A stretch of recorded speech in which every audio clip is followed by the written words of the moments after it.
যুক্তরাষ্ট্রের দক্ষিণাঞ্চলীয় লুইজিয়ানা অঙ্গরাজ্যে বন্দুক হামলায় অন্তত ৮ শিশু নিহত হয়েছে, যাদের মধ্যে ৭ জনই বন্দুকধারীর নিজের সন্তান।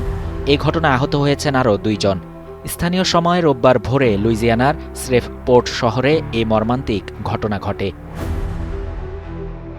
শ্রেভপোর্ট পুলিশ বিভাগের মুখপাত্র ক্রিস বোর্ডেলন বলেন, রোববার ভোরে শহরটির ২টি বাড়িতে চালানো এ হামলায় নিহতদের বয়স ১ থেকে প্রায় ১২ বছরের মধ্যে। আহত প্রাপ্তবয়স্কদের মধ্যে একজন ছিলেন সন্দেহভাজনের সন্তানদের মা। বোর্ডেলন বলেন, ঘটনার পর সন্দেহভাজন ব্যক্তি গাড়ি নিয়ে পালানোর চেষ্টা করে। এ সময় পুলিশ ধাওয়া করে তাকে গুলি করলে মারা যায় ওই বন্দুকধারী। এই ঘটনার কারণ এখনও উদ্ঘাটন করতে পারেননি তদন্তকারীরা। বোর্ডেলন বলেন, এখনও অনেক কিছু তদন্ত করা বাকি আছে, তবে গোয়েন্দাদের মতে এই গুলিবর্ষণের ঘটনাটি সম্পূর্ণ একটি পারিবারিক কলহ। বোর্ডেলন আরও বলেন, সন্দেহভাজন এলকিন্স পুলিশের কাছে পরিচিত ছিলেন এবং ২০১৯ সালে একটি আগ্নেয়াস্ত্র মামলায় তাকে গ্রেফতার করা হয়েছিল।